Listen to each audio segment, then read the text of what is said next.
if I felt mad, like, or I felt disappointed or I felt let down, like I would say, do things to you, wanting you to feel the ways that I feel, because I don't want to be alone in what I feel. But the thing is, you're you and I'm me, so you can never feel how I'm feeling. So even if I make you feel bad, I'm still not going to feel like you feel what I feel, and then I feel even worse.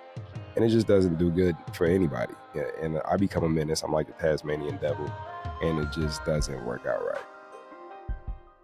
Stories are powerful.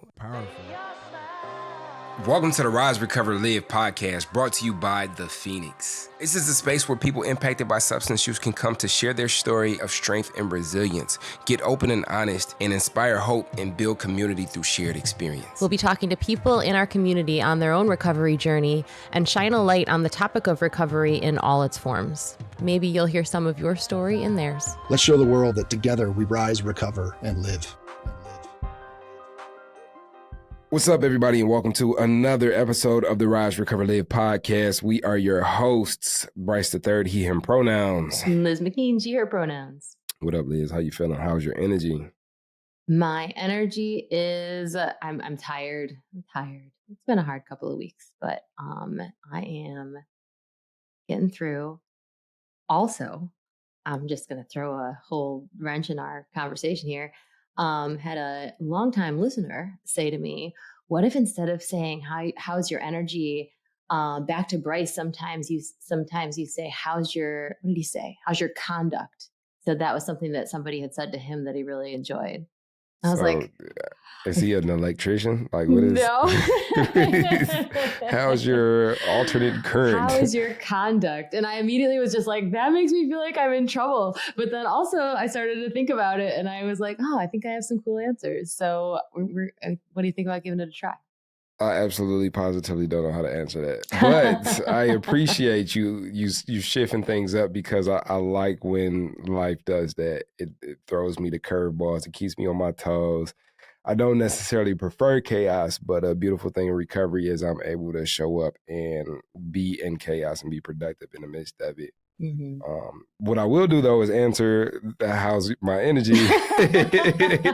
I love change. Also, I'm going to answer the original question. I'm just in a space looking for the answers to questions that I've kind of put out there, and I'm letting those questions stew, and I'm letting the universe kind of point me in the direction of those answers. It is a process that is very interesting. I don't know if it's in alignment with my birthday. I got a couple birthdays coming up. I got my belly button birthday coming up on the 22nd of this month. I'll be 34.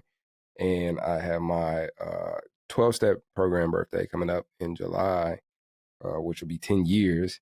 And so it's a lot of I don't know if is those things plus this energy are all coming together in this way, but I'm just in a season of things are even looking different and feeling different. So I'm just embracing it for real. And I think to kind of lean into our conversation, especially after what you share, is some of the things that you've been experiencing, because in that experience that I just shared as well, there has been some things that maybe somebody would consider to be a hardship or adversity or something that requires my patience as I lean in to figure out how to understand what's going on. Today, we wanted to talk about when hard things happen in recovery. What does that mean, Liz? I am learning every single day what that means. I think it depends on, mindset's a really big part of my journey. There could be a day that stubbing my toe is a hard thing. And then there could be a day that, a really tragic personal loss can be a hard thing. And then there's, every single thing in between.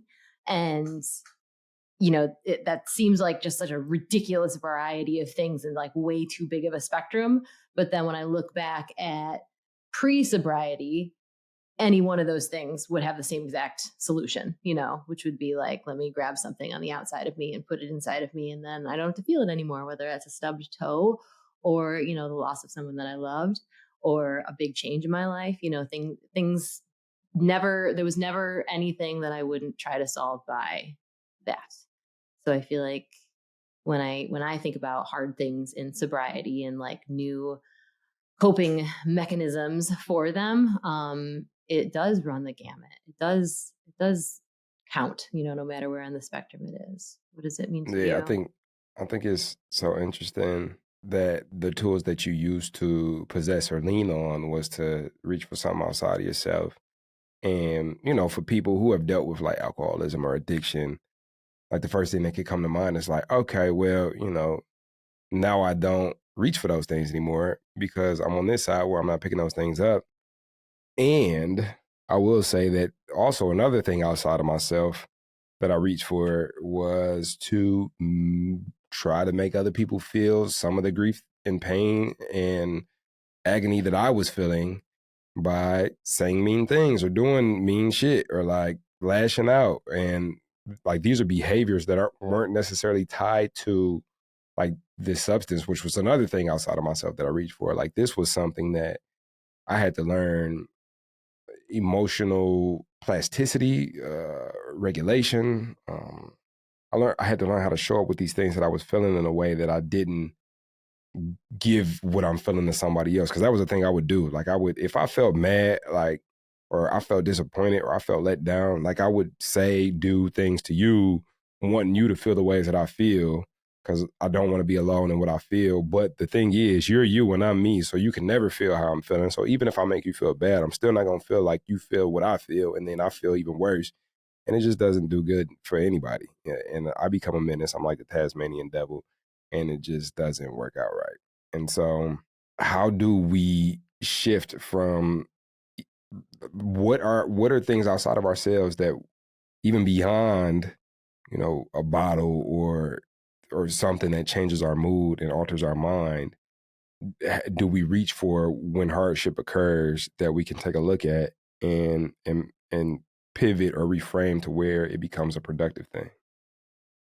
Yeah, that's such an interesting question. And it's such a good point because it isn't always, that's like the age old assumption or myth, I guess, that like when you put down the substance, that's it, you're all better. And there's so much more to it. Like you said, like there are those habits, there are those other uh ways we conduct ourselves, other conduct that can really, it's really the same thing. It's really the same habit, just reaching for something. And I can see that that's definitely a fallback. I can feel myself reaching outside of myself, whether that's for hoping somebody else can fix this for me, like make me feel better, like say the right thing right now. And if you don't, I'm upset with you because like I've decided that's your job, um, or, what can I, even like, food, we've talked about eating disorder recovery here, but I think there's different levels of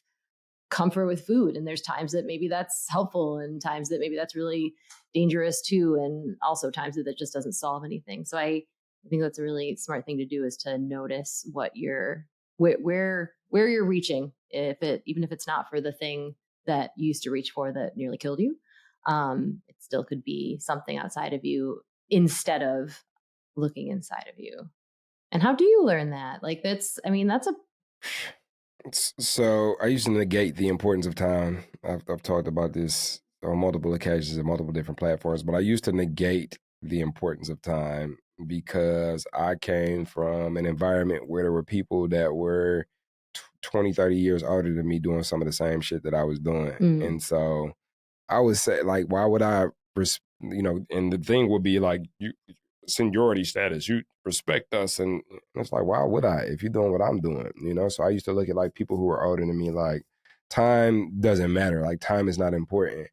What's important is what you do in this moment. But as in recovery, as in life, as in intentional living, I've learned that things aren't as black and white as that. And like I've really come to understand the importance of time and really sitting in some of the confusion that comes with like damn, my heart is broke and my heart has never been broke like this before. And how do I heal? Like, and heartbreak is for me, I had this expectation of this thing being this way, and it no longer is this way. mm, And so how do I show up and live in a world where this thing isn't what it is that I expected it to be? And in that process, the thousands of times that I've experienced, I've become a different person. And sometimes there's continuity between the tools that I use for the different heartbreaks, the different things not going the way that I expected them to. And sometimes, like, I'm starting from a blank slate. But what time allows now that I'm on this side of the intentional living recovery fence is that now what my experiences were yesterday, I can stand on the shoulders of those experiences and use the tools that I've cultivated from those experiences in today. Even if today this is something novel that I'm experiencing, something new, I still have those tools from yesterday to at least not have to start from scratch. In the beginning, it may be very, very tough. And what worked for me in the beginning was to get around people that had the life that I desired, that had that didn't react. Because even in my immediate circle within my 12-step group, like there were some people. I had quit cigarettes that first year, and the second or third day I quit smoking, there's a guy in the program that I'm in. We were doing like some like business stuff, like real estate and some other stuff, and I was late for the thing. And like, bro had just like nutted up on me in a way that I hadn't been nutted up on, like being sober. And, previously, like, okay, now we got to fight. We got to go outside. We got to fight. And I just quit smoking cigarettes. So I'm blaming you. I'm about to go smoke. This was a 2-cigarette moment too, like back to back cigarette moment. And I just quit. So now I'm about to go smoke a cigarette and blame you for the fact that I, went back to what I wasn't trying to do anymore. It's a lot of things that like I in that experience, I'm like, oh, but you also have, this thing that I have. You're in sobriety, but that wasn't the sobriety I was attracted to. So, to sum that up too, I didn't smoke a cigarette, and it really got me like getting through that and learning how to feel those feelings without picking up a cigarette allowed for me. It built my cigarette recovery, so that was cool. That was cool that happened very early on. But that person was the type of person I hung out with less. I got around the people who dealt with stress, trauma, things that they're experiencing in life, heartbreak, and still were able to show up and be like good people and still be able to show up and treat people with courtesy and still be able to show up and treat people with compassion. That's who I got around. And because I was around those people, I seen how they modeled what I wanted. And then I was able to adopt some of those tools that they showed up in the life with. But that's how I had to do it in the beginning. Is like, cause I didn't have no reference point. And so now I know I have, once again, I was late to something. And this is another thing that I'm working on. Cause it's like, and I don't really want to talk about the years so much just because like years don't matter. Today matters. But also like, I want to say 10 years on this journey to let people know, like, I'm really feeling like I'm just getting started. And there's things that I'm still learning the lessons on that, like I was late to a doctor's appointment this past Friday. They don't like they that. had this 15 minute 15 minute late policy where if you're more than 15 minutes late, there's a possibility that you'll be forced to reschedule your appointment. I was 18 minutes late. So I was 3 minutes over the 15-minute late window. And I am sitting in the office when they tell me to take a seat and they're like, yeah, we're going to have to make you reschedule. And I am fuming. I am fuming. How dare you suckers, which wasn't the language that I was using. Right. And I go to the car and, I feel the resentment settling in. I feel like, I'm not about to reschedule my appointment because, don't they know that I have trauma with doctors and I don't want to come to doctors in the first place. And it took me a lot to get here in the first place. And I know it's my fault, but I'm still heated. What I did was I had the tools to be able to pick up the phone. I had somebody that was a safe space that I hit her up and I was like, look, I'm going through this. I know I'm wrong. And she was like, what do you need? Do you need me to be there to comfort you? Do you need advice? Do you need me to keep it real with you? Do you need to vent? I'm like, I need to vent. I vented. And then I'm like, I know it's my fault. I rescheduled the appointment.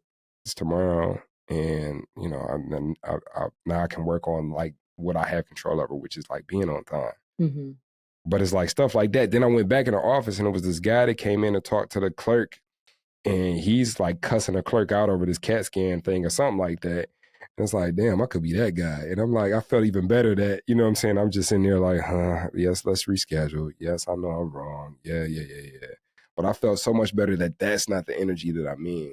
So like using the reference point of what it is that I don't want to show up as just as much as I use the reference point of what I do want to show up as, but getting around the energy of what I do want to show up as so that rubs off on me. Does that make sense? That makes total sense. Yeah. Yeah. It sounds like it's like a matter of just collecting evidence that it's possible. You collected evidence first by just seeing other people do it. You collected evidence when you didn't smoke a cigarette that day. You collected evidence when you did this. And not only that you could do it, and have some grace and have some compassion for everyone involved, you included, but also that you could do it and then look back and be glad that you did it. Um, it's like a muscle that you're strengthening. You walk into the gym for the first time and the no weight feels doable, but you see all these people picking up weights. So clearly a human can pick up these weights. I'm seeing humans pick up weights. So you try, and then you look back and you're like, look at that. It's like you see it and you know it could be done. Mm-hmm. And from that, it's like, oh, here goes my ability to be in alignment with what it is that I desire for my life to be. And that is something that we've gained now in recovery. Like we begin to gain autonomy in our recovery. We begin to take the wheel back of our lives. I kind of want to pivot a bit because, like you mentioned at the beginning of this episode, you've been a little tired, and I just want to, if you feel safe enough, can you describe some of your recent experience and how it is that you're able to show up for that? Yeah, I guess I don't really want to go into detail about like the actual things that I'm experiencing, just because I'm still kind of sorting them out in my mind. But as far as like the reaction, it's been really interesting and humbling. And I it's just been a lot at once, like a lot of big changes, a lot of big decisions to make, a lot of unexpected frustrations, which, like, I'm using that kind of lightly. And I I'm on this podcast. We talk all the time about recovery, and I've talked a lot about anxiety and panic disorder, and tools that I have for those things. And I am a yoga teacher, and there's so many areas where I speak on these things. I hope in a way that makes it clear that I know that I'm not an expert, that I'm just speaking from my own experiences. But there's definitely, a level of, I don't know, just feeling like I've figured things out maybe beyond where I was years ago. And then every once in a while, sometimes the perfect storm happens, and a lot of things, a lot of different areas of life all at once become kind of unsteady under my feet. And that anxiety just comes back. And it's such a physical thing. It's amazing how much it just like takes over. Like I've talked to people in super, day into recovery often, and like they're like, I feel like a raw nerve, like a live wire, and those two descriptions are so on point for what it feels like for me when I am in a period of time where anxiety is kind of just not being managed very well. And I'm freaking in it again, and it's happened before in recovery. This time every time it feels like it's never been this bad before, but it's amazing how much it still can catch me off guard. And I can be like, whoa, like I'll tell myself stories about it. Like, this is unbearable. Like, I cannot survive this. I cannot be in this moment. And, I'm pacing and trying to figure out like, what is the solution, and asking people, like, what do I do? Let me ask this medical professional, this mental health professional, my mom, like, somebody fix this for me. And also not even be able to be still enough to hear suggestions. And it comes and goes in waves. Like, I'm definitely feeling better today than I have in a few days, but it's humbling how much that can catch me off guard, how much that can surprise me, that I almost compare it to, as a person who does not have any children and has never been through this, like people talk about childbirth, about how they have a baby and then they completely block out how awful it was because that's the only way they can move forward and, potentially do it again. And it's almost like that where I feel like, man, I can't believe that I didn't remember this every single day since then, because it's just so hard.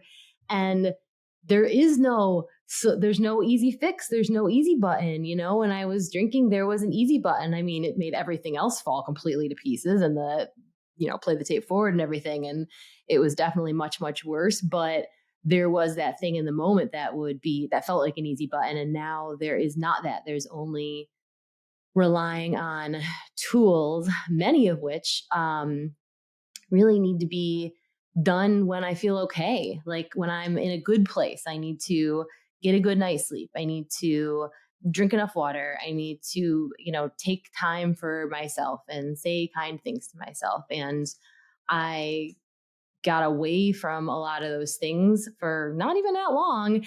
And when a bunch of things started coming kind of crashing down, it's like I didn't have that foundation to catch me.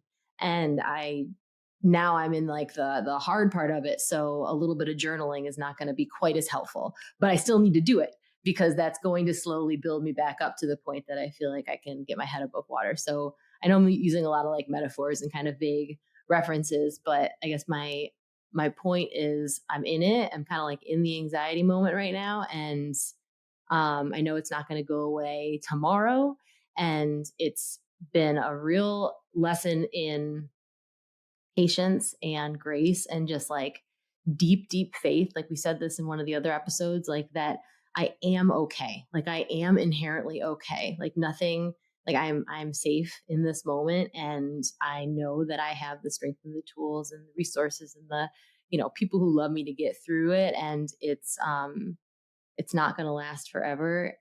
And like, if I could tell you how many times I've said those things to other people and now I'm having to remember to say those to myself, it's a lot.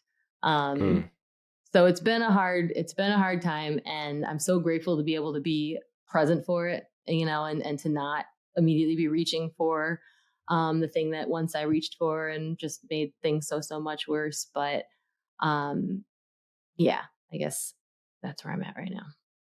No, thank you for sharing, and I'm sorry if I like put you on the spot. No, it's. I mean, around it. I think I suggested this episode, so really, it would have been weird to be you chose the topic, Liz. This is on you. No, I mean, God knows, especially for me, like how when I'm dealing with anxiety, how sometimes it can be hard to talk about it. Mm-hmm.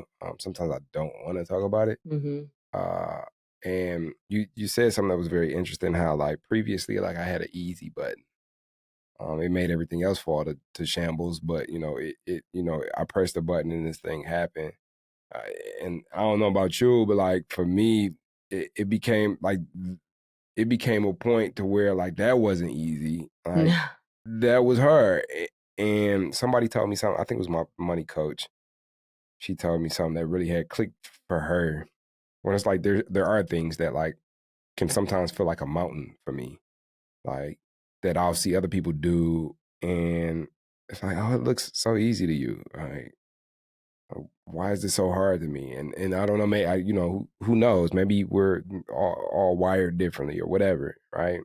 But something that she pointed out to me was like, choose your hard, and the hard that was, the active addiction was that there were moments of relief, but there was always like a thin line that was so easy to cross where it was like you cross over the relief and now it's like, I'm just too much. And now I'm in the land of too much and, I'm losing chunks of my memory, losing chunks of my life, doing things, wake up the next day, didn't learn anything from yesterday. But I'm stuck with the same ailment, the discontent with my life. And, today I got to figure out how to use those same tools that I had, which were, to escape. If I had the ability to keep that up, if I had the money to afford the things that I was using, if I didn't have to go to somebody's soccer game or, go to work or whatever, like I was always trying to figure out how to finesse. And it was hard and it was exhausting. And I don't feel how hard it was anymore because of how far I am from it. I don't feel how exhausting it was anymore because of how far I am from it. But I think about it, and when I recall it, it's like, yo, like even think like talking and seeing people that may be actively going through it now, it's like, yo, that looks tiring, you know? Whereas today, yeah, like journaling, reading, asking myself, what is this? This emotion, this new emotion that I'm experiencing, what is this about? If it's interpersonal relationship, whether it be like a friendship or intimate relationship, there's a conversation happening continuously as to what it is that we contribute to each other, what we appreciate, what we could change to make sure that we continue to stay in alignment with our contributions to each other. With my professional life, there's this constant conversation around like, is there self-actualization taking place? Like there's all these moving pieces, these spinning plates of fatherhood and showing up and making sure that my daughter has the attention that she needs, making sure she knows that I'm here for her. Can I take care of these things for her? Showing up for my son, showing up for my eating habits. Like, am I eating right? Am I tired because I'm not drinking enough caffeine? Or am I tired because all I ate today was chicken nuggets that were shaped like dinosaurs? Like what is actually going on? And I am the person that keeps track of all these things and tunes in such a way that contributes to them, that puts me on the path to my desired reality. And yes, when I say it like that, it sounds like a lot. To feel things like heartbreak, death, things getting broken, not going the way that you want them to go, and feel them fully and not run from them, and show up and dig into the feelings of like that pit in your stomach, or that feeling like you're going down or the top of a roller coaster, or like that feeling like nothing ever can make the sun come out again because of this new low that I've experienced, and show up for it and sit in it and call the people that I know that won't make me feel better, could never say anything or do anything to make me feel better, but the people that I know that I need to call, because those are the people that have extended their hand to be my community to help me through these things. Like, yeah, this sounds like a lot, but the a lot of this, the hard of this is it's a substantial hard, to where when I wake up tomorrow, like I'm standing on the shoulders of all the work that I did today. Like this hard is like, because I show up, like it begins to have a compound effect. Like there's things that I'm benefiting from in my recovery right now that if I hadn't have started 7 years ago, like I wouldn't be able to benefit from it. And so it's like really it's choosing that hard. What hard would I like? And this hard is way more substantial than the other hard, because the other hard didn't have no bottom, no walls. It wasn't a house. It was the Three Little Pigs. It was it a paper house or a stick house, whatever was the weakest Straw, I house. think. Like, Yeah. yeah, my addiction, my alcoholism was the straw house, where it's like this house is the brick, steel, whatever you want to call it, the house that I continue to build from the ground up. That it's like, okay, come on, life on life's terms. I was promised that I'd be able to show up for life on life's terms. And so that means including this guy who just cut me off in the street. That means including myself when I'm 15 minutes for this appointment that I damn near took a whole day off for, which means that I can show up for what my son needs, even though like I didn't have that reference point, which means I could show up for this conversation about professional life when there was no rule book for this. Life on life's terms, anything that life brings, I can show up for this missed flight that I missed. Like, I could show up, a loved one passed away, or I broke up with somebody who I was in a 20-year relationship with. Like, I can show up for life on life's terms and not have to crumble, fall, or fold. Yeah, that hard, that showing up, that's a vote for the future, like the light, and the future, like that there is going to be a moment that that you're going to have gone through this at some point. And like the other hard, I feel like, is a vote for the opposite, that like, no, I can't tolerate this, and it's worth throwing everything away because there's nothing worth holding on to. And I know how that feels. Like I feel like we both kind of know how that feels, that moment where you're just like, there is nothing. Like what am I even doing here? And that is, I've learned in my own head that that's not real. That moment is that voice, that's the same voice that would be like, the only option is to drink right now, because the hard and the vote for that little voice that's like, just try, just stay, just for another moment, and make that phone call, and get up and, you know put your head outside the window and just get a little fresh air. Like those little tiny things that say, yes, I know I'm going to get through this, is again, just like gathering that evidence because you did that. So what else Yeah. can you do? You know? Yeah.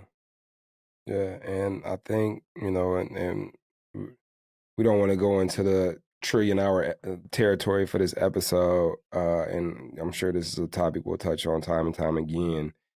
I think that compassion for yourself in the midst of this process this is my favorite tool because it shows up in so many ways, but specifically here because whatever it is that you may be enduring right now may seem like you don't have the tools for it, or may seem like this is something that you can't get on the other side of or get through. But you have the capacity. And to have compassion for your flailing and arm wailing and crying and not being such a nice person to the people who show up for you, and having a dirty room, and having gone outside, and like having compassion for you figuring it out, and it looking however it looks.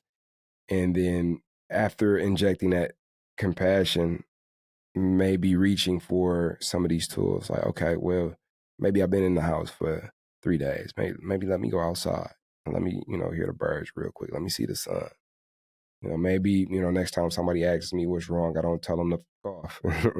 Like maybe, I don't necessarily owe anybody anything, so I don't have to tell anybody what's wrong, but maybe, I find a better way to let people know that I'm actually experiencing something that's really tough.